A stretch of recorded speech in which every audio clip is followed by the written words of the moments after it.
Hello. Bon bah je quitte Rodez. C'est parti pour 11 h. Il y a un peu de brouillard. Pour le moment il y a de la piste, c'est cool. On va voir plus tard. Allez. Bon, sur la N88, comme tu peux le voir, il y a un petit bout de je sais pas quoi, trottoir ou un truc où on peut rouler, en tout cas nous. Ah, ça passe vite quand même, mais pour le moment ça va. J'ai connu pire comme sensation de départemental. Tu vois, ça respecte quand même pas mal. Pour l'instant c'est cool. Et finalement je redoutais un peu la N88 et pour l'instant ça va quoi. De toute façon j'ai que une vingtaine de bornes à faire dessus, donc ça devrait bien se passer. Allez, à toutes. Kikou toi, j'espère que tu vas bien. Alors une petite vidéo un peu complètement hors sujet sur ce que je faisais d'habitude. Donc là il n'est pas question de vélo taf ni de vélo présentation ou autre. Là on est carrément dans le dur en fait. Ça fait depuis à peu près 2 mois que je réfléchissais en fait à faire du cyclotourisme, surtout depuis l'acquisition en fait de mon Peugeot jaune que je voulais en fait préparer adapter en fait pour faire des sorties comme ça. Et donc l'occasion s'est présentée pour moi donc en fin mai en fait de prévoir un départ pour Lyon parce que c'est une ville où je me rends souvent pour le boulot quoi. Et il était donc logique pour moi de devoir emmener en fait mon vélo pour en disposer là-bas comme moyen de locomotion. Donc là, tu vas sur le site de la SNCF, tu prends le moteur de recherche, tu mets tes dates, tu mets option vélo non démonté, t'as pas de résultat. Et en option démontée, t'as TGV, sauf que moi je voulais pas démonter mon vélo, donc je me suis dit tiens, en interrégional, il y a certainement une liaison que je peux faire en TER. Et là, donc j'ai un peu lancé une bouteille à la mer sur Twitter. En posant en question, peut-être que dans la cyclosphère, il y aurait eu de bons conseils en fait pour pouvoir trouver en fait le chemin idéal. Et là, on m'a conseillé d'aller sur le site de la Deutsche Bahn, qui a un moteur de recherche en fait où tu peux rechercher à peu près dans tous les pays européens avec l'option je voyage en régional quoi, avec des liaisons régionales. Donc là je tape mon truc et puis il me sort tout un tas de résultats et donc j'essaye en fonction de ces résultats d'aller chercher ce que je peux faire en fait en TER. Alors ce qu'il faut savoir également pour en avoir discuté moi-même en fait avec un contrôleur sur une liaison Marseille-Toulouse, c'est que la SNCF aujourd'hui tu as trois instances ou 3 filiales en fait dedans, donc tu as Intercité, TGV et TER qui dépendent des régions. Donc chaque région a son site internet correspondant à ses liaisons TER. Alors au mieux que j'ai pu trouver en interconnexion vélo, en recherchant en fait sur chaque région et en téléchargeant les cartes en fait des différentes liaisons. Au niveau Occitanie, le plus loin où j'ai pu trouver c'était aller jusqu'à Rodez et au niveau région donc Auvergne-Alpes. Le mieux que j'ai trouvé c'était le Puy-en-Velay, donc il me fallait en fait faire l'interconnexion à vélo donc de Rodez au Puy-en-Velay. Donc après j'ai été sur des sites pareil qu'on m'a conseillé sur Twitter comme Brouter et moi-même je connaissais un site qui s'appelle Bikemap qui te permet en fait tu mets un point A, un point B et ça te génère en fait une trace adaptée au vélo. Donc pour le coup, en étudiant un peu la topo, j'ai choisi de prendre plutôt la liaison Bikemap parce que en amont en fait de mon départ pour Lyon, je m'étais dit, vu qu'il y avait un dénivelé assez conséquent et un kilométrage assez conséquent pour faire l'interconnexion, je voulais tester en fait en partant un dimanche, enfin un samedi plutôt, le 12 mai dernier pour monter le Tourmalet, ce qui correspondait à peu près à 200 bornes, un peu plus de 200 bornes en liaison. et à peu près 3000 mètres de dénivelé, quoi. Donc je me suis dit, si j'arrive à monter le Tourmalet au départ de Toulouse, eh ben, j'aurais pas de mal, et puis enfin, j'aurais pas de mal de faire mon interco jusqu'au Puy-en-Velay, hein. Et surtout, il me fallait. Le problème, c'est que j'étais pressé par le temps. C'est-à-dire que j'avais un train qui m'attendait. Le dernier train au Puy qui partait pour Lyon, c'était 19h20, 19h20, je crois. Donc voilà. Bon les gars, j'en chie, hein. Ça me rappelle le Tourmalet là.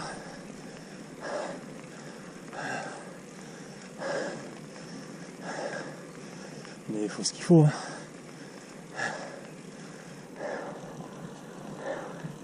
C'est dommage, il y a trop de brouillard, je vois rien. Ça doit être magnifique, mais on voit que dalle. C'est con. Mais bon, l'avantage du brouillard, c'est qu'il pleut pas et qu'il y a peu de vent. Donc voilà, on n'a pas tous les inconvénients, quoi.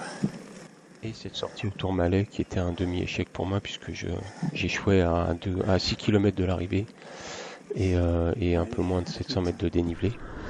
Mais j'étais vidé, hein. J'étais pas bien, donc j'ai fait demi-tour, je suis parti. Mais bon, l'essentiel était pour moi de pouvoir me tester pour cette future interconnexion Rodez-Puy-en-Velay, où il y avait à peu près 172 bornes et 3000 mètres de dénivelé, quoi. Enfin 2009 annoncé. Donc là, tu vas pouvoir le voir sur les maps enfin la topo que je vais t'afficher. Donc là, tu as la première trace en vert, c'est une trace bike map. Et la deuxième, c'est le retour en rouge, avec une trace Google, parce que je me suis dit peut-être que, enfin au retour, vu que j'avais déjà l'expérience de l'allée, j'ai clairement cherché un parcours avec moins de dénivelé. Tu peux voir donc sur l'allée, en fait en vert, la grande côte, hein, de 1000 mètres de dénivelé à grimper. C'est à peu près enfin sur les images que tu vois, c'est pendant cette ascension en fait qui était la plus dure. Salut les filles, ça va?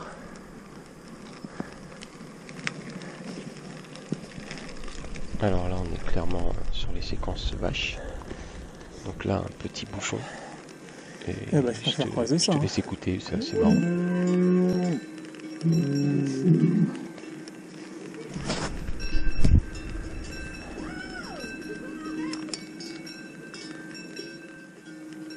Ouais, donc classique, le bagnolard qui va absolument passer, quoi. Du coup, je suis resté derrière pour éviter de les effrayer. Mais j'adore je te laisse avec le son, j'adore.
Il n'y a pas de quoi.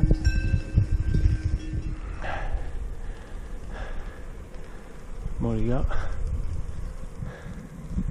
voilà pour qu'on fait du vélo.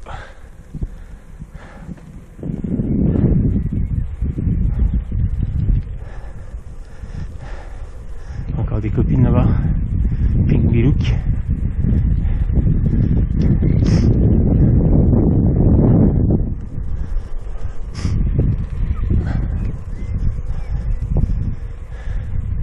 Je suis fier en venant ici. Enfin, il me reste un bout encore, mais c'est cool là pour l'instant. Ça tient le coup.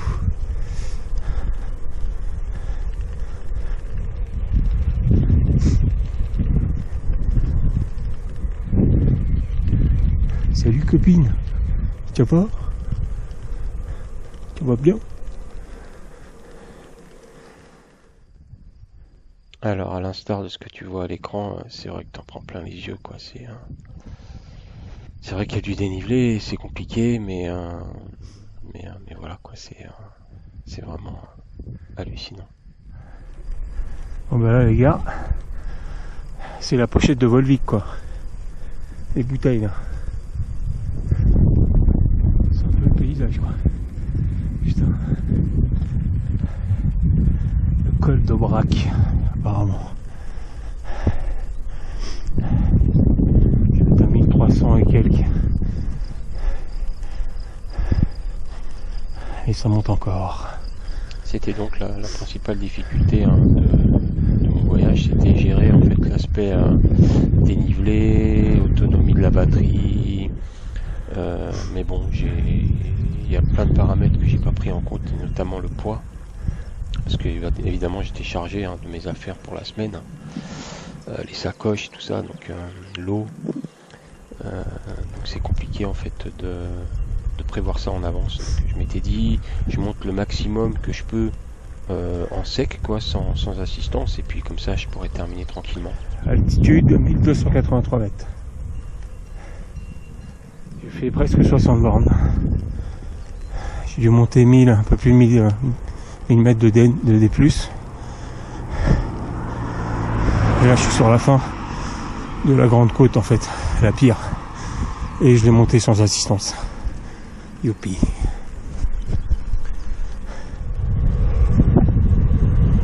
Je viens de prendre ma race là.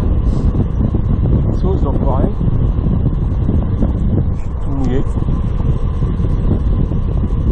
Heureusement je redescends parce que j'avais froid. Mauvaise gestion, hein, j'avais préparé, enfin j'avais pas mis mes affaires de pluie de façon accessible. Hein. Et donc en montagne, comme le temps est changeant, c'est vrai que moi j'avais regardé la météo, ils n'avaient pas annoncé foncièrement de pluie. Mais arrivé en haut, je me suis quand même mangé une averse, une bonne averse. Hein. Ça m'a trempé complètement, donc j'ai été complètement trempé. Mais en descendant, c'est vrai que après il a fait soleil, donc ça m'a séché quoi. Je me suis séché en live. Ouais, donc pour en revenir à la préparation, hein, j'étais donc parti sur monter au maximum, assurer au maximum ce que je peux en musculaire. Et puis m'aider de l'assistance sur les dernières côtes quoi.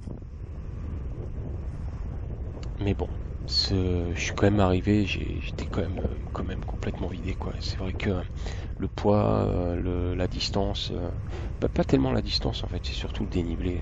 Le dénivelé avec le poids c'est très compliqué. Mais bon, l'essentiel y était, donc c'est vrai qu'après je me suis déjà dit, j'avais à peu près 3 jours, je suis resté 3 jours sur Lyon hein, en mode vacances. Donc après avoir digéré l'allée finalement, l'expérience de l'allée, tu te dis bon, je vais aller chercher un peu moins de dénivelé au retour. Du coup j'ai pris l'option Google Maps au retour où j'avais un tracé avec moins de dénivelé. Mais bon, je conclurai là-dessus à la fin de la vidéo parce que je vais aussi mettre des images du retour parce que à l'aller aussi j'ai ma carte SD qui était pleine et c'est vrai que le truc en interco comme ça, c'est que t'es quand même pressé par l'heure quoi. Donc tu sais que t'as à peu près un peu moins de 12 heures pour allier les deux points. T'as le dénivelé, tu sais pas trop à combien de kilomètres heure en moyenne tu vas réussir à gérer. Et donc ça fait quand même pas mal d'inconnus que tu dois prendre en compte. Donc là, ouais, donc je pouvais pas trop m'arrêter pour vider ma carte, par exemple, m'amuser à nettoyer la carte SD en plein chemin, alors que tu sais pas à quelle heure tu vas arriver. Enfin bref. Donc sinon sur le parcours, parce que Super Tibaldo me posait la question sur la roulabilité entre guillemets du parcours. Alors je suis assez satisfait de l'aller, bon même si c'est vrai qu'il y avait beaucoup de dénivelé. J'ai eu quelques bouts de chemin, t'as vu, je les ai mis au début de la vidéo, d'ailleurs c'était au départ du parcours. J'ai eu quelques chemins un peu, tu vois, enfin un peu gravel quoi, mais rien d'impraticable. Et c'est vrai que j'ai eu beaucoup de chance. Je le disais aussi en début, je l'ai montré exprès en fait, où J'ai eu pas mal de bol sur le... Déjà que la route est... Bah, tu vois, hein, j'ai pratiquement pas de voiture hein, entre les deux points. En tout cas sur les départementales. Et j'ai aussi été très surpris, agréablement surpris en fait de la bienveillance des routiers, et particulièrement les routiers, hein, les professionnels, les bus aussi d'ailleurs. Donc le mètre et demi largement respecté par les camions. Et ça m'a vraiment agréablement surpris. Hein. J'ai absolument pas été effrayé par eux. Bon, les bagnolards, oui, hein, les caisseux. J'en ai eu deux trois où j'ai hurlé, mais bon. Mais déjà, donc, et c'était plutôt sur les axes où il y avait beaucoup de bagnoles. Mais là, sur ces axes-là, j'ai vraiment pas été très peu dérangé. Hein. C'était très agréable en fait au final. Donc vraiment ce parcours est vraiment sympa. Bikemap, je pense que Bikemap en tout cas le moteur est assez pertinent parce que je reviendrai sur le retour avec Google Maps, mais je crois que Bikemap est très pertinent. J'ai pas testé BeRouter parce que j'avais peur en regardant un peu ce qu'il faut, ça aussi. Enfin, maintenant avec le recul, il faut absolument sur ces trajets-là bien aller parcourir le trajet avec soit avec Google Street View, soit en mode satellite, pour être sûr de pas tomber dans des, tu vois, dans des coins à ornières, tu vois, ce qui m'est arrivé au retour. C'est vraiment chiant parce que, enfin bref, je reviendrai là-dessus plutôt plus tard. Mais en tout cas sur l'allée, le parcours était vraiment top, quoi. Mis à part le dénivelé, mais ça, je pouvais pas, de toute façon, je pouvais pas y échapper. Le parcours, j'ai vraiment apprécié, quoi. Donc là, tu vois aussi sur les images, c'est assez fait. Enfin, voilà quoi. Je sais pas, t'as pas de mots quoi. Puis là, par exemple, à la descente, là, tu te laisses aller, c'est génial quoi. Tu prends les cours, bah t'as personne, c'est juste le kiff quoi, tu vois. Et donc pour cause de carte SD pleine, on en restera là sur l'allée. Je vais quand même te remettre le relive. Hein. Puis je mettrai certainement en commentaire les traces si ça t'intéresse. Donc le relive du parcours aller. Hein. Donc là tu vois la grande montée là. Donc là tu vois l'ascension. Je t'ai accéléré hein, pour qu'on perde moins de temps. Ça fait déjà 17 minutes de vidéo. Et puis il y a le retour encore que je veux te montrer. Ça va faire donc une vidéo exceptionnellement longue. Donc voilà, j'ai à peu près enclenché la batterie en fait, l'assistance, j'ai dû à peu près l'enclencher au moment de l'ascension de la deuxième côte, vers la fin. Et puis je l'ai cramé complètement quand j'arrivais au puits là, sur cette côte là, la batterie s'est vidée en un temps record, hein, encore une fois à cause du poids. Et voilà. Ouais. C'est pas cool ça. Oh.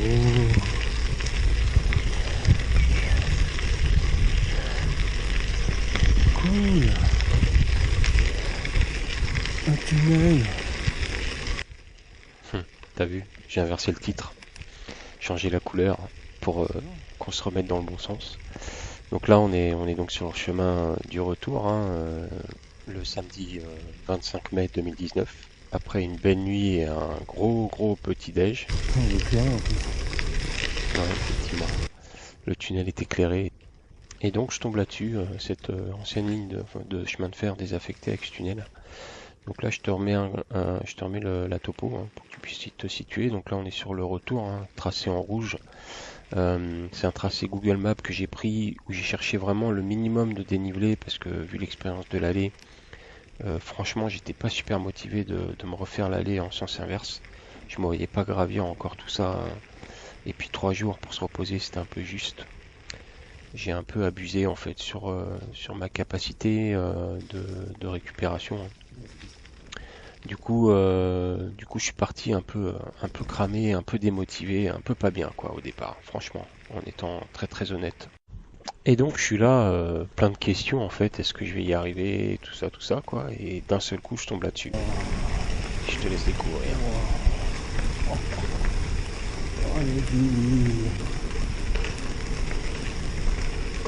Mais non. Oh, mais non. Oh putain. Oh la vache. Ah, je l'arrête.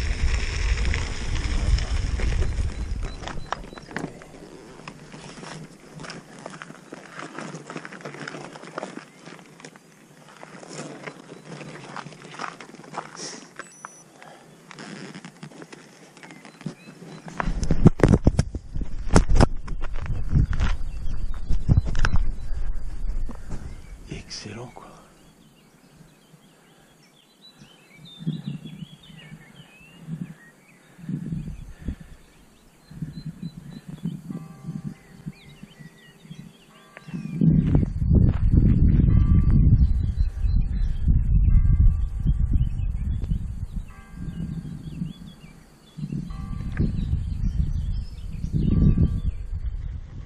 Et donc le genre d'endroit qui me requin complètement quoi. Donc passer cette claque, hein, j'étais vraiment super quoi, super bien. Donc je suis reparti motivé et tout. Et puis en me disant bon de toute façon c'est une trace Google, j'ai 1000 mètres de moins, ça devrait le faire quoi. J'ai beaucoup de temps puisque j'avais genre 1 heure de plus quoi. Et donc je repars sur cette belle voie cyclable euh, ancienne donc ancienne voie chemin de fer désaffecté, mais vraiment génial quoi. C'est le revêtement est top, t'as à peu près 4-5 km comme ça où tu traverses des tunnels. C'est super sympa quoi, c'est génial. Et d'ailleurs faut saluer quand même la présence d'une piste comme ça hein, au milieu on va dire nulle part quoi. Faut quand même saluer la communauté de communes ou la commune qui arrive enfin, à mettre ça en œuvre quoi. C'est vraiment top. Je connais pas la commune, mais franchement, ouais, j'ai dû faire 3-4 km de piste là. C'est génial. Le chemin vraiment idéal quoi. Ça aurait été idéal d'avoir une trace complète comme ça, mais ça n'a pas été le cas. Alors là, tu vas pouvoir voir aussi la limite un peu de la montre, hein. Alors il y a plein de points positifs à la montre en navigation parce que l'autonomie surtout. Mais c'est vrai que si tu veux, ça te donne une direction, tu vois. Donc des fois, quand tu as 2 ou 3 chemins qui se croisent sur un croisement, un carrefour où tu dois tourner, t'as vite fait de te planter. Donc j'ai eu comme ça 5-6 fois à l'aller, autant en retour. D'erreur, hein. En gros, tu te trompes et demi-tour et tu reviens quoi. Donc je reviens à ma trace Google, même si là c'est pas vraiment ce que tu peux voir à l'écran. L'avantage de Google Maps, c'est qu'il va te faire en fait éviter les grands axes. Il va apparemment absolument te faire éviter la route, quoi. L'erreur que j'ai faite aussi, c'est de ne pas avoir eu le temps, peut-être de prendre le temps de faire ce que j'avais fait à l'aller, en fait, plus d'analyser en gros la route par où il te fait passer, quoi. Donc passer en fait ces grandes descentes comme ça routières, je me suis retrouvé dans des chemins autochtones, on va dire, hein, où ça a vite été un peu le calvaire parce que tu faisais pratiquement du hors piste quoi. C'était des chemins limite VTT. Alors autant Bike Map m'a fait passer dans des chemins un peu gravel, mais c'était assez court et finalement c'était de l'optimisation on va dire positive. Autant là je me suis retrouvé sur un terrain plutôt adapté limite à un VTT tout suspendu quoi qu'un gravel en mode cyclotouriste balade quoi tu vois. Bon, c'est la merde là. Je suis obligé d'ouvrir des barrières là comme ça. Et pour pouvoir passer parce que je suis trouvé sur un chemin au 44e, tiens, ça me retient. Il faut absolument que je regarde la map. Je vais passer dans des chemins Google, normalement c'est privatif. Relou, parce que je le referai hein, certainement, ça c'est sûr. Parce que moi j'ai vraiment pris mon pied, hein, même si là je me plains un peu, mais dans l'ensemble quand même je me suis vraiment éclaté. Je retirerai en fait le fait de se retrouver comme ça en contrainte de temps, en contrainte horaire. Je trouve ça, finalement, c'est pas cool parce que ça te donne du stress et ça te limite en fait dans la, comment dire, dans le fait de vivre un truc sans, tu vois, de façon plus cool, quoi. En tout cas, de vivre ton voyage plus sereinement. Et, et là, franchement, bah voilà, quoi, c'est quand même assez grandiose, quoi. Tu passes dans des coins vraiment, vraiment sympas. Et c'est là que tu apprécies vraiment le fait de voyager comme ça en mode vélo, quoi. Alors, bon, passer ces notes un petit peu négatives, je voulais revenir un peu, je vais faire un petit point matos en fait, parce que pour le coup, pour ce voyage-là, j'ai fait l'acquisition de 2 sacoches Ortlieb. Alors c'est une marque allemande, hein. La particularité de ces sacoches, c'est qu'elles n'ont pas besoin en fait de support pour les fixer, d'une part, et d'autre part, elles sont étanches. Et ce que j'ai pu d'ailleurs tester, puisque par 2 fois, je me suis pris une bonne sauce à l'aller et au retour. Et j'ai vraiment été satisfait de la qualité de ces sacoches. On va voir par rapport au temps, quoi, sur la longueur. Elles sont quand même garanties 5 ans. J'ai rien à voir avec Ortlieb, hein, c'est pas du tout je fais pas du placement de produit ou quoi que ce soit, mais c'est juste je voulais vraiment des sacoches dont je sois pas obligé en fait de mettre des fixations et qui soient assez costauds pour tenir des voyages pareils, quoi. Et au niveau du matériel aussi, je voulais quand même revenir aussi un peu sur le vélo en disant que j'ai vraiment été, enfin j'ai eu aucun souci quoi particulier de ce côté-là. Il a vraiment super bien encaissé le voyage, sachant que j'ai quand même passé dans des coins, je te dis c'était quand même limite VTT quoi le machin.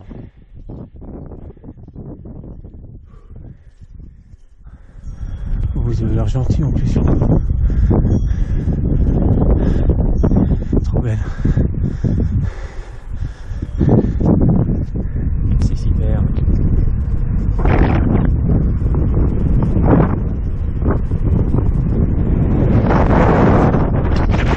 Déchire.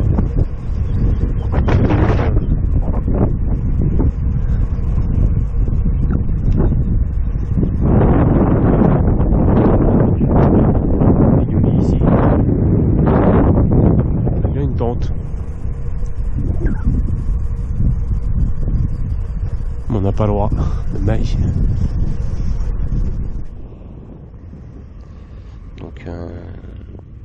Donc franchement au niveau du vélo quoi, j'ai vraiment été assez pas surpris, mais je suis vraiment satisfait en fait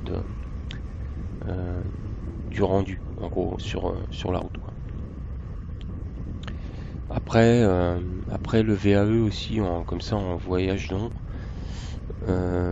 C'est pas mal parce que c'est vrai que ça t'apporte un petit plus, en tout cas sur des dénivelés comme ça où tu peux gérer, et je pense l'avoir plutôt bien réussi dans l'histoire.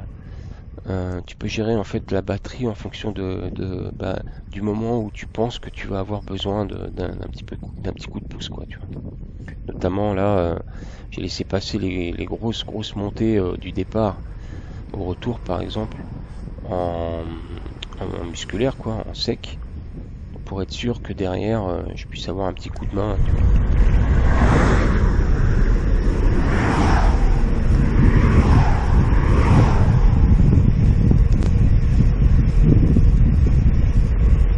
Bon les gars, je suis presque arrivé mais j'ai plus rien. Plus rien. Il n'y a plus rien dans les pattes. Je me suis pris une sauce, du coup je suis mouillé. Ça va, je suis en train de sécher. Je suis en train de sécher, c'était le mot de la fin. Pas mal. C'est vrai que sur la fin du parcours, j'ai pas vraiment suivi la trace Google, parce que dès que j'ai vu Rodez et National 88, j'ai pas hésité quoi. Je l'ai fini à la nationale parce que physiquement je pouvais plus me retrouver dans des chemins encore tiers quoi, et puis je sais pas que j'étais en retard, hein. Je suis arrivé avec 2 heures d'avance à Rodez, mais bon, il y a 2 petites choses comme ça, hein, 2 petites erreurs que j'ai faites. Déjà courir après un horaire, et puis effectivement peut-être se limiter un peu plus au niveau des kilomètres sur une journée, je pense que sur des trajets un peu longs comme ça, il vaut mieux anticiper et peut-être être plus souple avec soi-même, quoi. Mais bon, dans l'ensemble, je suis quand même satisfait, hein, pleinement satisfait de ce périple. Et puis c'est pareil, hein, on apprend de ses erreurs, hein. Donc voilà, donc j'espère que j'ai pas été trop long. 30 minutes, c'est pas mal pour cette vidéo. Et que si tu tombes dessus, ça pourra, je l'espère, te motiver à faire pareil. Voilà. Ou à oser. Allez, salut.